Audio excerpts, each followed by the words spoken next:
Hey folks, this is Matt Chat and this is my plywood canoe building adventure. It was supposed to be a cheap 2-week project, but instead it took a couple of months. I ended up building 2 canoes, built a canoe carrying dolly, a boat rack for my truck, and a hanging system for canoe storage. I made tons of mistakes and probably would have given up if it weren't for the money I had already spent. It became an amazing adventure, all for a canoe I wasn't sure I was going to use. Last time I was ranting a bit about my upsetment about the boat and what I was going to do with it. I came up with a decision. I decided I might as well finish the boat but not spend any big dollars, like use my equipment on there, but to get the experience on finishing the boat. So I had bought a 2x4 12 feet long. I ripped it on a table saw into a whole pile of pieces. I put some trim on here and got the ends on. I was looking for some silicone. I found an old tube which I squeezed out some silicone in there, only to find out later that the silicone was no good and it doesn't harden. So I'm going to have to scoop all that stuff out. It's not going to work. But I had decided basically to silicone the cracks in the boat and cover it with plastic paint. And that way I figured I'd make it waterproof. It would last a few times, enough for me to try it out and see what it was like. And then maybe I could proceed further to the bigger version of it. But unfortunately I went out today to buy some plastic paint and discovered that they don't make it anymore for environmental reasons. So you can't get any waterproof paint of any type. Not very useful for my process, and it disappointed me tremendously, meaning I could not finish this project in any way. So I decided right there and then, that's it, I'm stopping. I am not going to do any more on this boat. So I went out and bought a 2x4 16 feet long and 2 more sheets of plywood. I have figured out my plan for the new canoe and I'm going to start measuring that out. I've spent some time doing some calculations. Here we go. Here, let me show you that. I've had my original sheet there, reprinted it, and I used all the numbers and then recalculated what they should be according to the new size. So by doing that, it gives me the new dimensions. And as a result, I have to cut some extra pieces to lengthen the original sheet, let's say. The first thing to do is to get these pieces cut, then I've got to glue them to the plywood sheets, and then once that's done I can start marking out the lines for the canoe.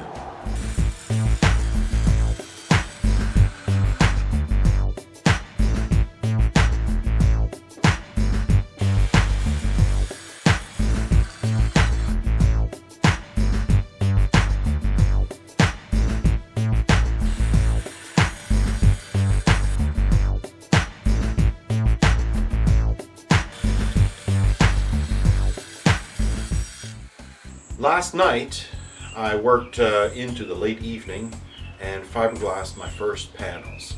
This is the first time I've ever done this, so it was experimental for me, learning lesson, but I think it worked out pretty good, mostly.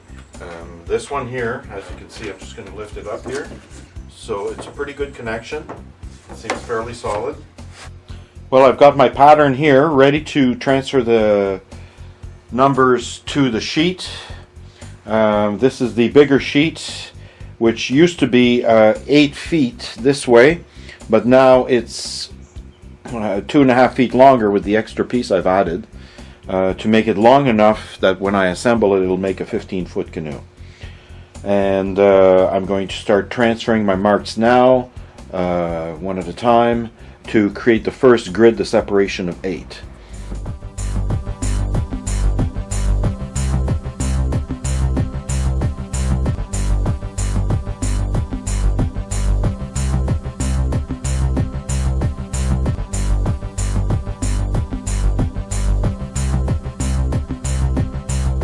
With one side done, I can go on to the other side, but I've got to make sure that the marks that I do, I don't start from the other side over there. I've got to start from the same side, just to make sure that the positions are exactly the same.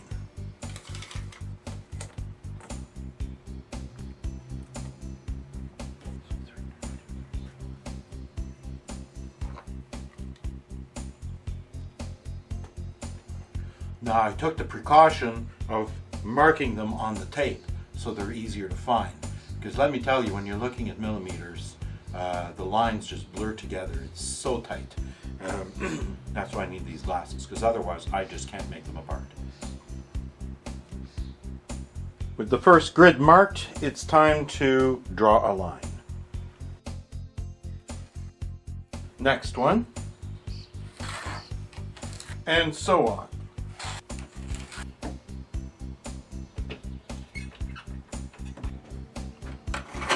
Keep that pencil sharp.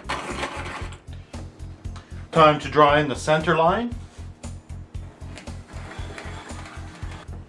and the end line, where we're going to have to cut off the excess. Now that the edge is marked, may as well cut it.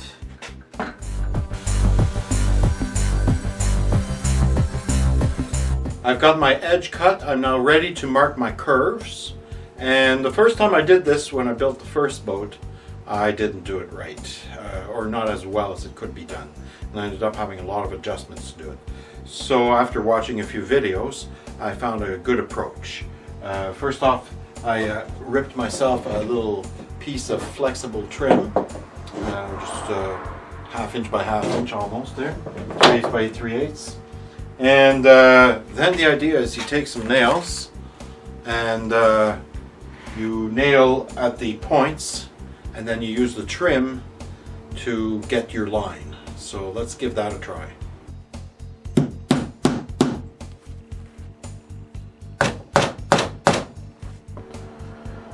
Once you've got the nails in, you lay out your wooden trim, clamp it in place, and then draw your line, and you'll get a perfect curve.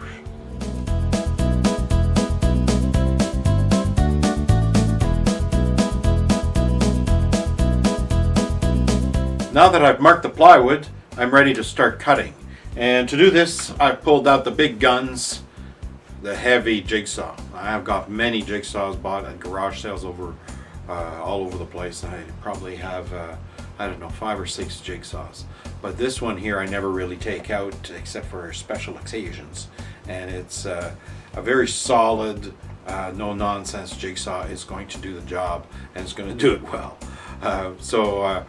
Here we go. I'm going to start cutting these planks, and I'm going to pay particular attention to my joints to make sure I don't break them.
I thought I'd show you the system I'm using. I decided to purchase this. It's the the West system. It comes in 2 parts. You have the resin itself and then a hardener. I bought a pump kit for both. And the way it's designed is if you pump one of these and one of these, you've got the perfect mix of hardener to resin. And you don't need to do any more than that. Another product I purchased was this stuff here, which I showed you a previous video. I've opened it up now and I've used it. It's quite surprising. I just thought I'd show this stuff to you. It is an amazing product. It's, see, like that. It's very much like, almost looks like powdered snow, and weighs about as much. It's incredibly light. But you mix it in with your resin, add it in to taste, and to get a desired consistency. And when you get it right, it becomes sort of like get to what I was looking for, like a toothpaste consistency. And I tried something here. What I did is I did a butt joint, essentially. 2 pieces put together, edge to edge. And all I used on it was a paste of this glue and filler mix. Well, resin and filler mix. It acts as an incredible glue, though. Like, I just want to show you this. This is incredible. I'm just trying to break that, and it just won't do it. It's very solid for just a little bit of glue like this. It tells me that the epoxy resin is phenomenal for making joints. So if I want to make a canoe and I want to join it together, and I make this filler, because that's what they say to do. You blend some of this stuff together, and you use the filler. You make yourself a paste, and you apply what they call fillets of this glue, thickened glue. And the reason you want it thickened is it doesn't leak away when you put it down. It sort of stays in place, so you can apply it and smooth it out the way you want.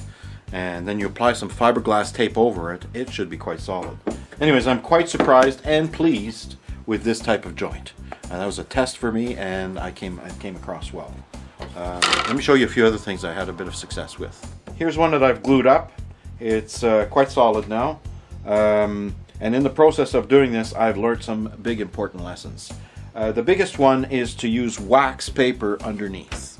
That's right, wax paper. Go out and buy it before you start this thing. It's going to save you like crazy.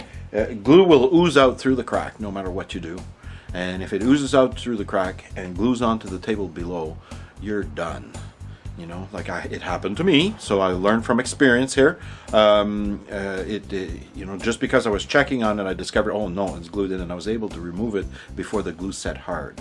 Had it set hard, I would have been faced with quite a problem with a permanently glued item on my table. Not what I was looking for.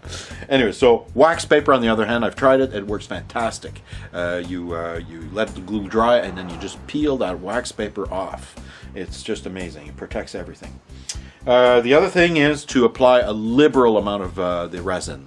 For me, this is this is my experience. It has nothing to do with professionals or anything. But for me, when I tried this, I felt much more satisfied with a good adhesion if I had a soaking of the resin in there, and it covered every single area in there to get the most adhesion. Anyways, it's solid. It's all become essentially one piece now. That's going to be it for this part of my canoe building adventures. I want to thank you for joining in, and I want to remind you not to forget to subscribe to my channel. Hopefully we'll find a lot of progress in the next episode. See you soon.